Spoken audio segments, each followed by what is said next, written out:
Donc session plénière qui a pour titre « Gérer l'hygiène et la sécurité dans la filière du végétal spécialisé ».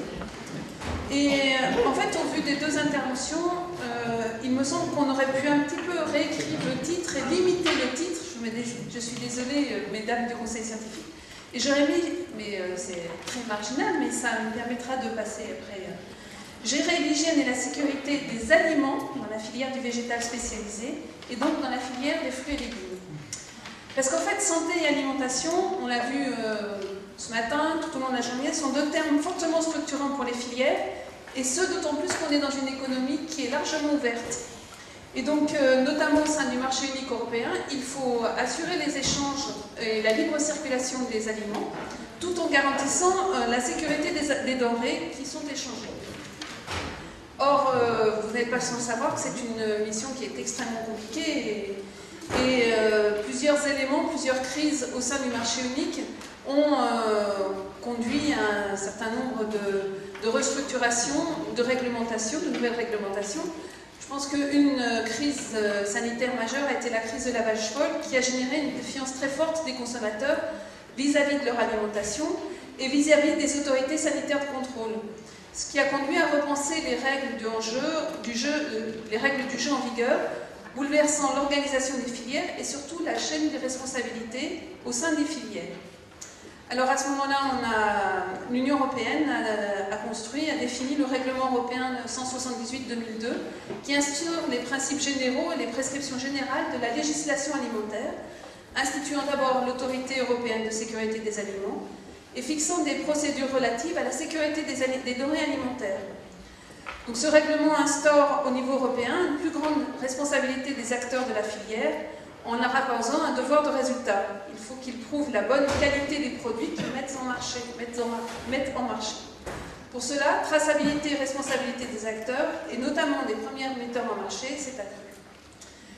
Autre crise qui est aussi signifiante, peut-être largement de moins ampleur, mais qui me semblait intéressante à rementionner ici, c'est la crise, on peut dire, du concombre, ou plus exactement la crise des Escherichia coli en juin 2011, qui est un autre exemple de l'impact des crises sanitaires sur les filières. Au-delà des impacts économiques, de la crise encore de défiance vis-à-vis des organismes de contrôle, cette crise a ouvert une autre question dans l'imaginaire du consommateur. Si effectivement manger un produit d'origine animale pouvait s'avérer dangereux et était reconnu par les consommateurs, par les risques de contamination connus, comment un produit d'origine végétale pouvait-il être aussi dangereux pour la santé ? Cet aliment souvent qualifié de sain, et le slogan « Manger 5 fruits et légumes par jour » renforce cette image, pouvait toutefois être une source de contamination. Alors la session plénière de ce soir, après cette longue introduction, va de fait traiter de ces deux questions. La question de la traçabilité des produits d'une part, et je vous propose d'écouter Catherine Glémaud qui expliquera comment au CTIFL, son équipe a élaboré un guide de bonnes pratiques en matière d'hygiène. Et elle montrera les difficultés du point de vue d'expérimentateur de définir ce que sont les bonnes pratiques. Et puis Mohamed Merji posera la question, lui, de ce qu'est le bon dans un aliment d'origine végétale. Quelques mots de présentation de nos deux orateurs. Catherine est chargée de programme au CTIFL de Carquefou dans le département formation et animation, dont l'objectif est d'accompagner les métiers de la filière. Plus précisément, elle est chargée d'un programme intitulé « Traçabilité et sécurité des aliments », programme qui a pour objectif d'associer l'ensemble de la filière fruits et légumes dans une démarche de traçabilité du producteur au consommateur.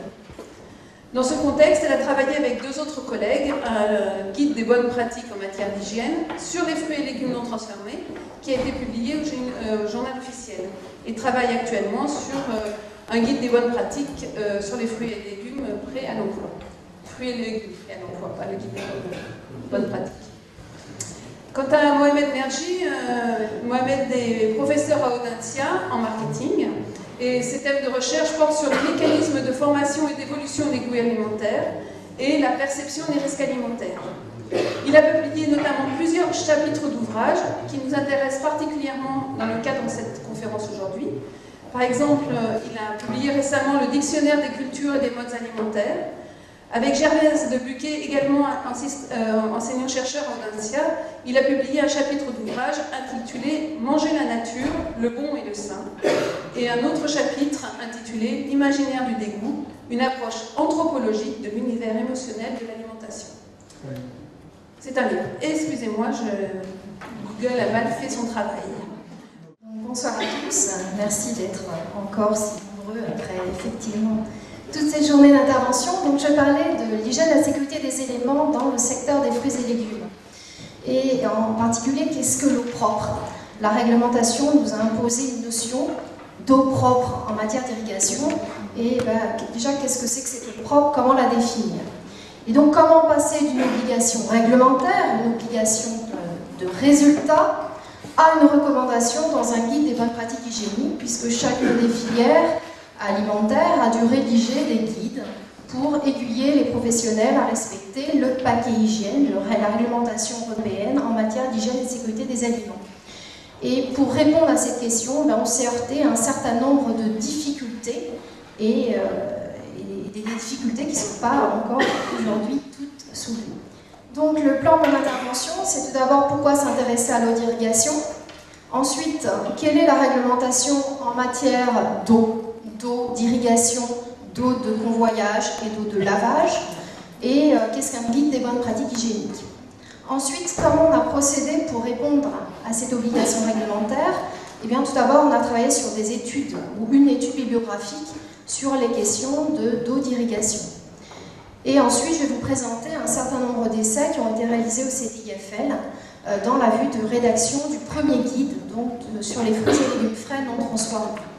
Et enfin, je ferai un bilan et je vous donnerai un certain nombre de perspectives pour demain. Alors, pendant pas mal d'années, moi ça fait plus de 15 ans que je suis au CTIFL, quand j'ai commencé à parler d'hygiène et de sécurité des aliments, on m'a regardé avec des gros yeux. Oui, ça fait 20 ans que je travaille dans les fruits et légumes, je faisais ça, mon père faisait ça, mon grand-père faisait ça, j'ai jamais tué personne. Pourquoi vous venez nous enquiquiner avec toutes ces questions d'hygiène et de sécurité? Les choses ont évolué depuis. J'ai plus les mêmes discours, en face de moi, j'ai plus les mêmes questions, j'ai plus les mêmes réponses. Donc il suffit de regarder la presse pour arrêter de dire « ça ne nous concerne pas ». Nous, on est dans le secteur végétal, ça concerne que le secteur animal. Non, ça y est, je crois que les mentalités ont évolué et on a été obligé d'évoluer très brutalement face à l'ampleur des crises sanitaires qui se sont déroulées par le passé, dans un passé très proche. Donc effectivement, en introduction, on a parlé du fameux killer cucumber, la crise du pseudo-concombre espagnol, qui au passage, je vous le rappelle, a fait quand même 50 morts. C'est une crise sans précédent, tout secteur alimentaire. Et pourquoi j'ai parlé de pseudo-concombre espagnol? Parce qu'au final, le produit incriminé, c'était des graines germées de fenugrec qui ne venaient pas d'Espagne, mais d'Égypte. Donc on est quand même très loin du concombre espagnol. Mais on a eu d'autres crises qui ont peut-être fait moins couler d'encre, mais malgré tout, une crise aux États-Unis avec du melon de type Cantaloupe melon charentais, avec 13 morts. C'est pas négligeable. Et beaucoup plus récemment, au mois d'octobre 2012, on a eu des fraises chinoises qui ont intoxiqué, donc des fraises surgelées, qui ont intoxiqué 10 000 enfants en restauration collective en Allemagne. Donc, bizarrement, ces 10 000 enfants malades, on en a très très peu entendu parler. Peut-être que les médias allemands se sont fait échauder avec l'histoire du concombre et ont été extrêmement prudents. Mais on passe d'un excès à l'autre. Donc aujourd'hui, en tout cas, on ne peut pas se voiler la face et dire les questions de sécurité des aliments, c'est pour les autres produits alimentaires. Alors quand on regarde un petit peu de plus près les agents responsables des intoxications alimentaires en fruits et légumes, eh bien pour l'instant, on parle surtout des bactéries. Or, si on regarde ce schéma qui vient de l'EFSA, l'Agence européenne sanitaire des aliments, eh bien on s'aperçoit que à 65%, ce ne sont pas des bactéries qui causent des intoxications alimentaires, mais des virus. Est-ce que vous avez beaucoup entendu parler de virus aujourd'hui? Non, à part quand on va dans des pays chauds, et là on vous dit de faire attention de ne pas consommer de fruits et légumes frais. Pourquoi on parle très peu de virus? Eh bien tout simplement parce que ça fait que 2 ans qu'on est capable de les analyser, de les rechercher sur la matrice fruits et légumes. Donc c'est normal qu'on n'en parlait pas, puisqu'on ne savait pas les mesurer et les analyser. Ça va changer. Et puis ensuite, eh bien, vecteurs de contamination, on a les bacillus, les clostridium, les salmonelles, les shigella, les staphylococcus, et puis des sources qui ne sont pas forcément connues. Alors, quelles sont les voies de contamination des fruits et légumes? Eh bien, elles sont diverses et variées. Tout d'abord, la plupart de ces pathogènes, on va les trouver dans des réservoirs animaux. Donc l'homme, l'environnement. Ces réservoirs vont contaminer d'une part directement à travers de l'amendement le sol et l'environnement. Et la deuxième voie, c'est à travers l'eau. L'eau d'irrigation, l'eau de traitement, et puis éventuellement de l'eau de convoyage ou de l'eau de lavage. Allez, on va parler de radite, enfin beaucoup de produits de maraîchage sont lavés par les producteurs eux-mêmes avant d'arriver sur nos étals. Et donc tout ça, ça repasse au niveau de l'environnement et on va avoir une contamination possible des cultures. Alors, à retenir, les fruits et légumes présentent une faible part des intoxications alimentaires collectives, les TIAC. Donc dès qu'on a plusieurs personnes malades, le médecin, dans une collectivité, a l'obligation de faire une déclaration officielle. Donc ça, on a les chiffres. La difficulté concernant les fruits et légumes, c'est que quand on a des TIAC qui concernent des produits d'origine animale, des ovoproduits, eh bien c'est enregistré. Les fruits et légumes sont donc classés dans autre cause. Donc c'est très difficile d'avoir des chiffres précis parce que tout est mélangé. En tout cas, il semblerait que les fruits et légumes présentent une faible part des toxines alimentaires collectives et que dans la plupart des cas, celles-ci sont minimes. On parlait de flatulence et de ballonnement avec certains produits comme l'artichaut et le chou-fleur tout à l'heure. Eh bien, en tout cas, dans la plupart des cas, il semblerait que ça soit des causes bénignes. Mais, il y a toujours un mais, hélas, il y a des cas beaucoup plus graves qui vont jusqu'à mort d'homme. Alors, pourquoi les fruits et légumes présenteraient une faible part des TIAC? Alors, je ne dis pas de chiffres parce que je suis bien incapable de vous en dire un. Selon les sources, c'est extrêmement variable. Ça va de 4%, ça c'était l'EFSA, le même rapport que je vous ai présenté tout à l'heure, jusqu'à d'autres personnes qui nous disent non, avec les virus, avec tout ce qu'on ne mesure pas encore, c'est peut-être plutôt 30%. Donc entre 4 et 30%, vous voyez le chiffre, il y a un fossé. Alors tout d'abord, l'épiderme, la peau, l'épiderme, l'endoderme, l'épiderme, la cuticule des fruits et légumes présentent une bonne protection mécanique contre l'entrée et la pénétration de ces micro-organismes. Par contre, cette protection diminue avec la maturité. Et ce dont on est sûr, c'est que le sol et l'eau sont des sources de pollution importantes des fruits et légumes. Alors moi, j'aime beaucoup cette affiche. C'est une campagne anglaise qui dit aux consommateurs « Lavez vos fruits et légumes avant de les consommer ». Nous, en France, on n'a encore jamais eu le courage de le dire de façon si ouverte. Et pourtant, c'est la première mesure de maîtrise de bon sens. Dans la réglementation, on a parlé tout à l'heure, on a parlé du paquet hygiène. Il est dit que les exploitants du secteur alimentaire qui produisent ou récoltent des produits végétaux doivent utiliser de l'eau potable ou de l'eau propre, là où cela est nécessaire, de façon à éviter toute contamination. Et quand vous dites ça à un professionnel de la filière, il vous regarde avec des gros yeux. Concernant l'eau potable, on a des chiffres, on a des seuils, on sait ce que ça veut dire. Ils ne sont pas faciles à appliquer, mais on sait ce que ça veut dire. Dans le paquet hygiène, il est demandé à chaque filière alimentaire de rédiger des guides de bonnes pratiques hygiéniques pour donner des mesures de maîtrise, des moyens adaptés à chacune des filières. Donc on s'est trouvé, la commission qualité-environnement du CTFL Interfel France Agrimer, on a été confronté à cette question de qu'est-ce qu'on demande, qu'est-ce qu'on recommande aux producteurs par rapport à la qualité de l'eau qu'il va utiliser pour irriguer. Donc qu'est-ce qu'on va recommander dans ce guide des bonnes pratiques hygiéniques? L'objectif, c'est d'aider les professionnels à comprendre et à mettre en place la réglementation. Mais le double questionnement, c'est comment définir l'eau propre et quelles mesures proposer.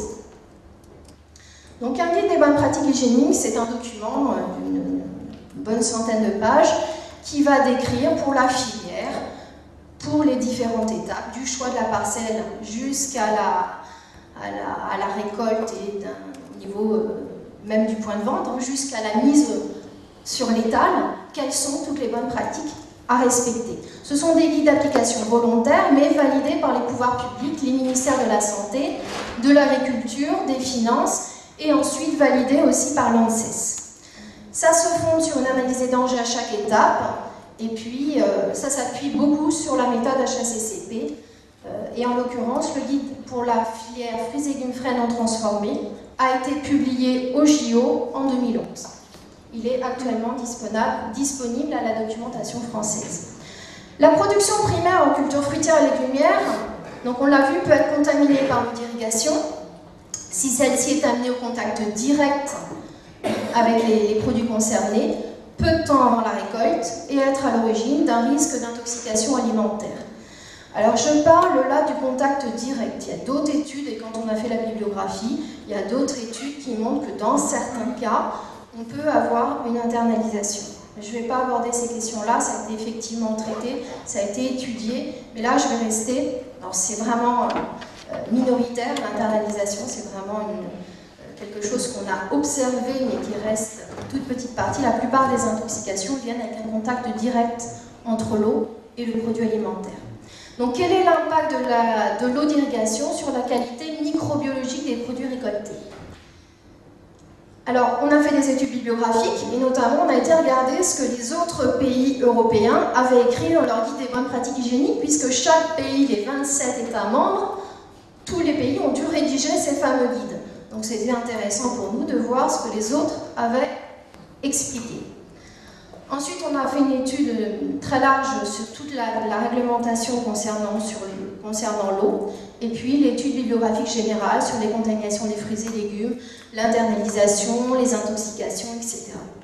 Et ensuite, on a mis en place des essais sur 2 produits qui représentent des gros produits en matière de fruits et légumes, les pommes et les salades. Alors, je vous donne tout de suite les résultats de l'étude comparative des guides de bonnes pratiques hygiéniques. Donc, et pas uniquement parce qu'on a aussi des données plus larges comme l'OMS. Donc on a des seuils, alors là ce sont des seuils, tous les seuils qu'on a pu retrouver concernant la qualité de l'eau. Donc des seuils qui vont inférieurs à 1000 coliformes fécaux par 100 ml, réglementation californienne, germ test inférieur à 2,2 coliformes totaux par 100 ml, Afrique du Sud, rien, on dit qu'il faut de l'eau potable. Je ne me vois pas dire aux producteurs d'utiliser de l'eau potable. Les guides espagnols et hollandais n'ont pas de seuil. Le guide belge mine, il ne faut pas dépasser en E. coli 10 000 UFC par 100 ml, etc. etc. Qu'est-ce qu'on en retire de toute cette étude comparative? Eh bien, c'est que les souches recherchées déjà diffèrent d'une source à l'autre, soit d'un GBPH, soit d'une réglementation à l'autre. Soit on parle de coliformes fécaux, soit on parle de coliformes totaux, soit on parle de coliformes fécaux et totaux, soit on parle de Escherichia coli. En tout cas, on n'a pas les mêmes seuils. Et même ensuite, quand on regarde les différents seuils, on a des seuils extrêmement variables, qui vont de moins de 2,2 coliformes totaux par 100 ml en Californie à 10 000 UFC de colis par 100 ml. Donc face à cette hétérogénéité, que faire? On est vraiment face à une disparité énorme. Et plus gênant encore, quand on recherche comment ces seuils ont été fixés par nos voisins, eh bien, aucun ne repose sur de la validation scientifique, mais uniquement sur des dires d'experts. Donc face à ces questionnements, nous, le CTIFL, on s'est dit qu'est-ce qu'on fait? Donc on était attendu au tournant et on s'est dit qu'est-ce qu'on fait? Sachant qu'un guide, il doit être rédigé sur une durée d'1 an, grosso modo. Donc c'est pas en 1 an qu'on va révolutionner et qu'on va répondre à toutes les questions scientifiques. Ça serait trop simple. Donc il a été décidé quand même de mettre en place de l'expérimentation, puisque la bibliographie ne répond pas à tout, puisque les études comparatives entre les seuils réglementaires des différents pays ne permettent pas de répondre. Donc on a décidé d'évaluer le risque de transfert d'agents microbiologiques pathogènes pour l'homme sur les fruits et légumes en production primaire. De 2006 à 2008, on a travaillé sur pommes en verger, en faisant des essais d'eau d'irrigation sur frondaison, donc au contact direct de la pomme. En 2006, on a travaillé sur salade au champ à partir d'eau d'irrigation classique.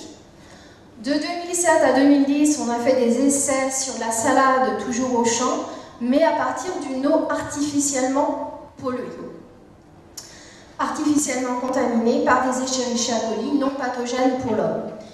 Et puis on a fait des études complémentaires en station fruitière sur l'eau de convoyage des pommes et de lavage.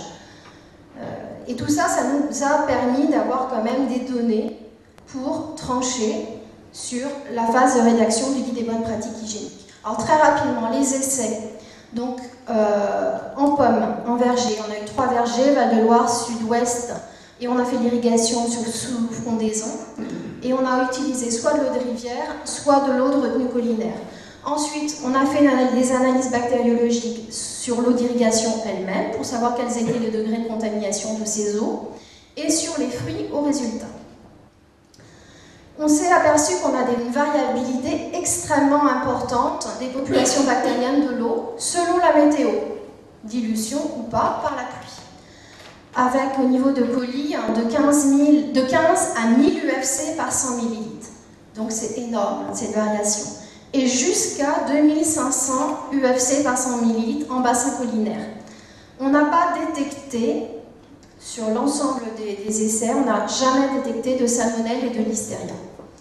Au niveau des analyses sur fruits, au résultat, la charge bactérienne de surface est très variable elle aussi, entre 400 et 1000 UFC par gramme. Et au niveau de colis, on n'a rien trouvé. En tout cas, on n'a rien trouvé au seuil de détection. Conclusion, l'effet semble, je mets vraiment des guillemets, semble négligeable. L'effet de la quantité de micro-organismes apportés par l'eau semble négligeable par rapport à tout ce qui peut être apporté par l'environnement. Donc ça, ce sont les premiers résultats. Ensuite, nous avons fait des essais sur salade de 2007 à 2010. L'objectif, c'était de savoir si les populations d'Escherichia coli, alors Escherichia coli, je n'ai pas précisé, donc c'est un coliforme, ça fait partie des coliformes fécaux, hein, c'est environ 80% des coliformes fécaux, et c'est un très bon indicateur de contamination par rapport à un réservoir animal. Donc, quand il y a de l'Escherichia coli, il peut y avoir d'autres pathogènes. Dans les Escherichia coli, la plupart sont bénins, mais il y a quelques souches fort virulentes. C'était l'exemple des graines germées de fenugrec avec le O404. Donc, l'idée, c'est de savoir si des populations de colis présentes dans l'eau d'irrigation souillée sont capables de se maintenir, voire de se développer à la surface des feuilles de laitue, puisque les laitues sont des produits consommés crus, donc c'est important, et de déterminer la durée au bout de laquelle plus aucun E. coli n'est retrouvé à la surface des feuilles de laitue. Donc on a contaminé artificiellement de l'eau, on a arrosé par aspersion ces feuilles, et on a fait ça en conditions réelles de culture. On a fait ça sur 2 stades, au stade pomaison et au stade récolte. Qu'est-ce qu'on peut en retenir? Je vais passer vite. La concentration en E. coli, mesurée à la surface des feuillages de laitue aussitôt après une irrigation contaminante, est directement proportionnelle à celle de l'eau souillée. C'est-à-dire que plus on contaminait d'un log l'eau d'irrigation, et bien plus on se retrouvait aussi avec un log au niveau de la contamination des feuilles de salade sur le produit fini. Les populations d'E. coli capables de se maintenir à la surface du feuillage pendant quelques jours, on le voit, on retrouve les E. coli quelques jours, ça décroît ensuite assez lentement, puis ça disparaît. Donc en tout cas, les E. coli n'ont pas l'air de se multiplier sur le produit. La vitesse de décroissance des populations est identique quel que soit le degré de contamination. Les cinétiques de décroissance sont très très proches les unes des autres, ont toute la même allure. Et plus le niveau de contamination est élevé, plus le temps nécessaire à la disparition des E. coli est aussi longue. Donc ça, ce sont des éléments qui sont très intéressants. Sur produits finis, les seules références réglementaires que l'on peut trouver, c'est les références pour les produits prêts à l'emploi, pour la 4e gamme, qui sont de maximum, donc on doit être inférieur à 10 exposant 3 UFC par gramme. Et bien dans tous les cas, même avec, donc pour une contamination inférieure à 10 exposant 3 UFC par gramme sur salé à J0, on l'a avec des eaux que l'on peut considérer comme chargées. À partir, pour des contaminations inférieures à 10 exposant 3, à J plus 2, J plus 3, on en retrouve pour des eaux qui sont contaminées à 10 exposant 4. Ce sont des niveaux de contamination qu'on ne retrouve a priori pas dans la nature. Donc à J plus 2, J plus 3, on retrouve bien des seuils qui sont supérieurs à la réglementation, mais on a vraiment contaminé l'eau artificiellement avec des seuils qui, selon les dires d'experts, c'est notamment selon les laboratoires, on ne les retrouve jamais, des tels niveaux de contamination. Donc c'est plutôt rassurant. Mais ce sont des résultats à prendre avec précaution, parce qu'on a besoin de répétabilité. Donc c'est ce que je vois ici, niveau de contamination artificielle supérieur à l'eau d'irrigation des exploitations. C'est très très rare d'atteindre ces 10 exposants 4. Ou alors il faudrait qu'il y ait un accident en particulier, l'éjection d'animal directement dans le bassin collinaire, pourquoi pas. Et en tout cas, on a besoin de répéter ces résultats pour les valider. Donc, compte tenu de ces résultats plutôt rassurants, compte tenu du manque de données scientifiques des résultats, suite à l'étude bibliographique, et par rapport aux comparaisons avec les autres pays, eh bien nous, la commission qualité CTFL Interfel, on n'a pas été en mesure de proposer des seuils. On n'a pas voulu proposer des seuils, puisqu'on s'est dit, si on propose des seuils, sur quelle base peut-on s'assurer de leur validité? Et donc, ce qu'on a décidé, c'est qu'on a recommandé dans le guide des bonnes pratiques, on recommande aux producteurs d'analyser la contamination, le danger possible par rapport à son eau d'irrigation. En fonction de son origine de l'eau, est-ce que c'est de l'eau superficielle, est-ce que c'est de l'eau souterraine, en fonction de la variabilité de la source d'eau, est-ce qu'elle est forte, parce qu'on prélève dans une rivière, est-ce qu'elle est faible, parce qu'on est un forage profond, en fonction du voisinage de la source de prélèvement d'eau, du type d'irrigation, avec ou sans contact avec le fruits et légumes, le mode de consommation du fruits et légumes, cru ou cuit, et bien en fonction de tous ces éléments, avec ou sans épluchage, et bien on va dire aux producteurs, par rapport à votre cas particulier, essayez d'estimer si vous avez un environnement sensible ou pas.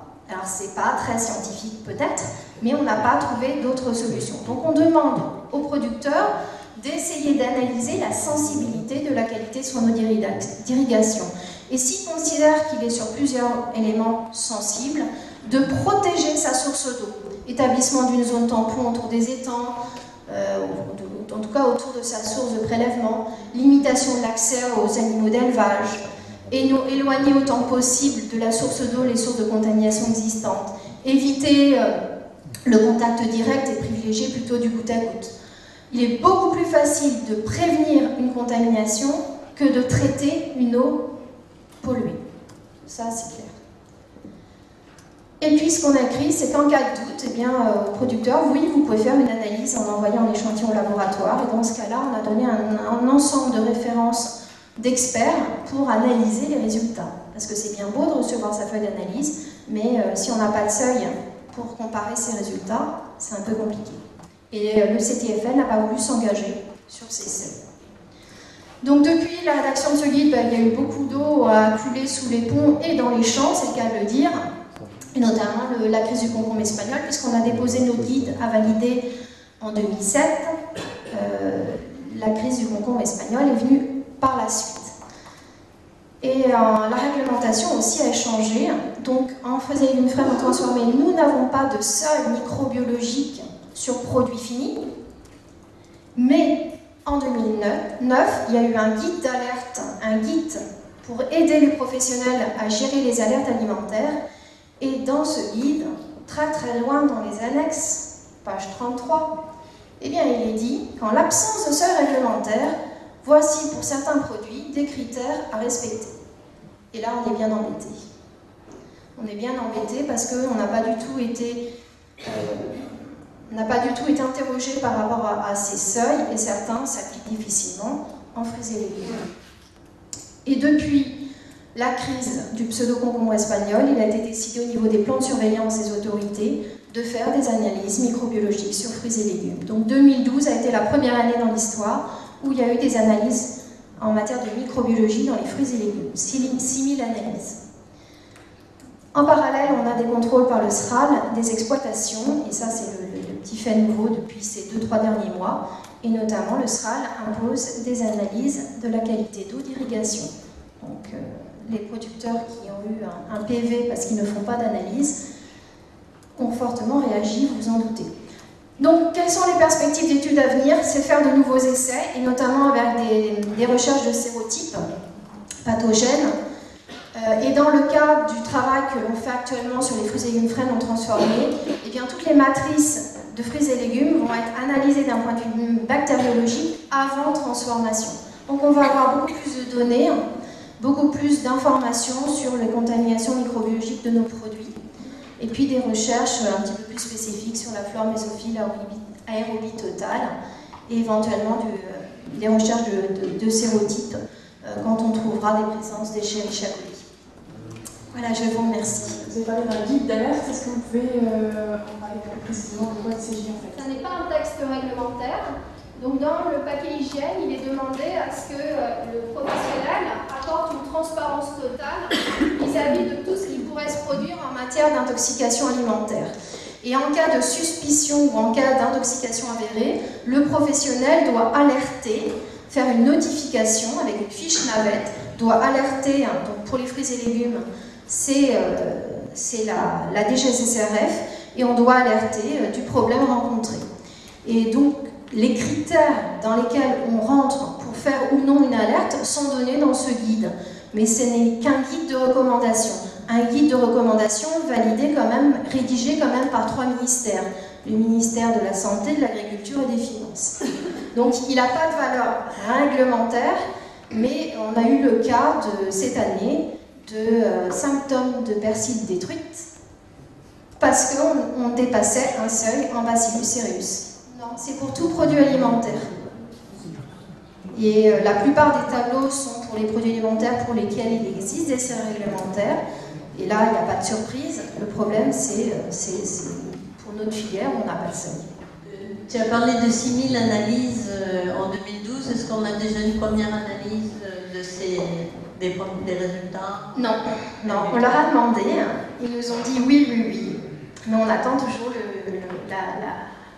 on veut voir le côté pratique. Donc, ils sont très prudents puisqu'on a détecté des vrais faux positifs. Notamment, alors j'ai repris l'exemple du Bacillus cereus. Il faut savoir que dans le Bacillus cereus, quand on a des seuils, et quand on analyse tous les Bacillus cereus, y compris le thuringiensis qu'on utilise en lutte biologique. Donc évidemment, dès qu'on a traité un lutte biologique, on batte les plafonds. Et donc on va détruire un produit qui est totalement sain. Parce que c'est uniquement le Bacillus cereus qui est pathogène. Et quand on va analyser qu'on trouve du thuringiensis, qu'est-ce qu'on fait? Donc on les a alertés suite à la destruction de ces 5 tonnes de persil. Donc effectivement, il faudrait, dans la méthodologie officielle, faire une cristallisation supplémentaire pour distinguer le thuringiensis des autres. Mais en l'occurrence, pour l'instant, la méthode n'existe pas. Ça veut dire qu'il y a des questions de recherche, notamment pour lever ces verrous technologiques. Donc on est en plein dans le sujet des rencontres, c'est bien, merci.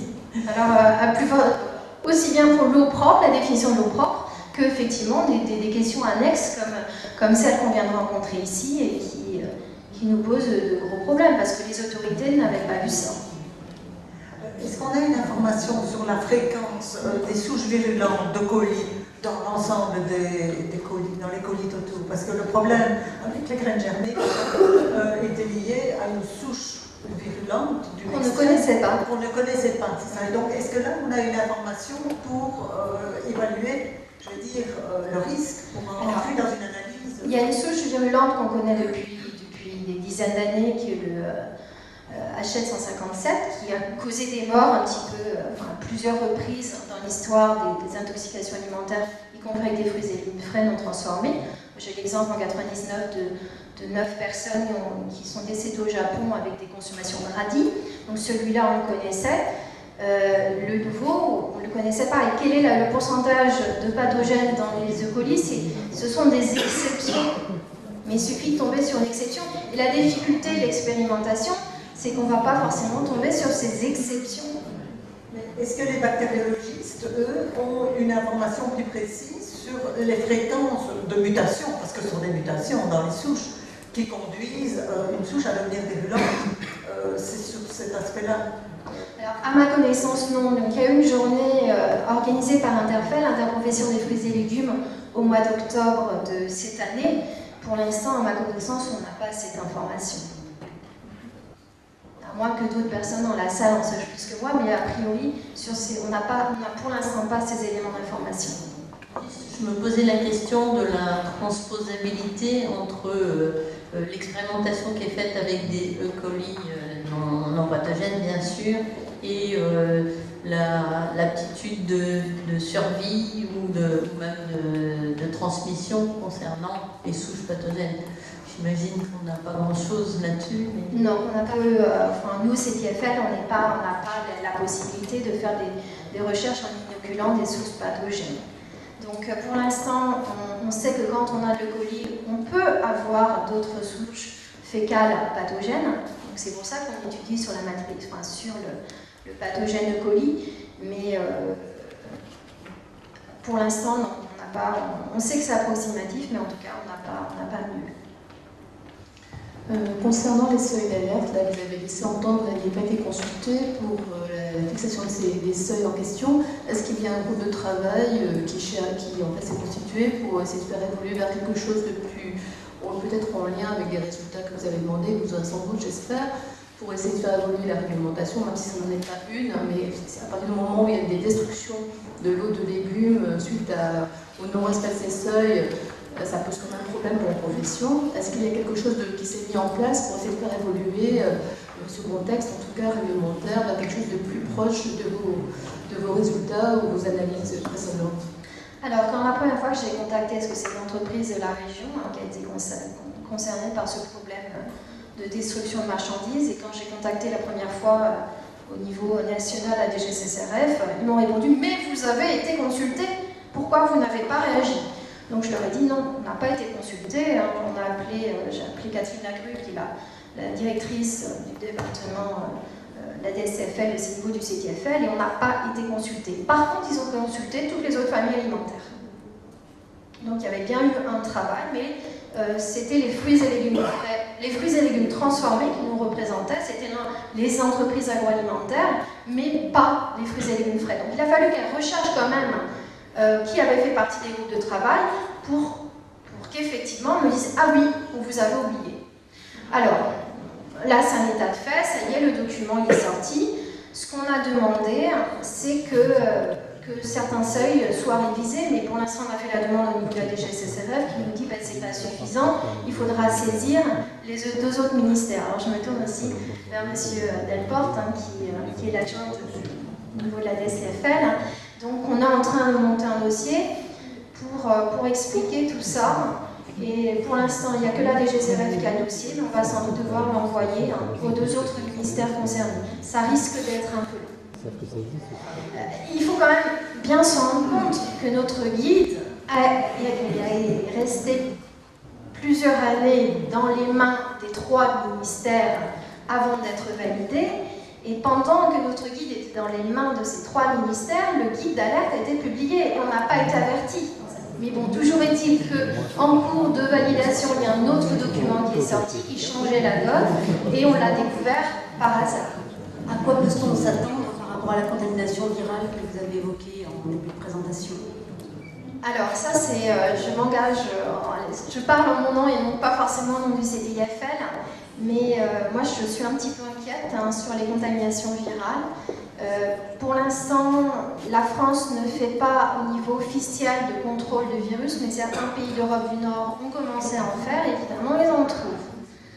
Et je pense qu'on en entendra de plus en plus parler. De toute façon, au mois d'octobre, les 10 000 enfants malades, c'était je crois que c'était un rotavirus. Donc on est typiquement dans ces contaminations par les virus.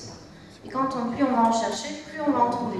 Aujourd'hui, vous avez une gastro, vous n'allez pas chercher à savoir si c'est en consommant des fruits et légumes, si c'est un problème d'hygiène des mains après passage aux toilettes, ou si vous avez touché la mauvaise poignée de porte de quelqu'un d'autre malade. Voilà.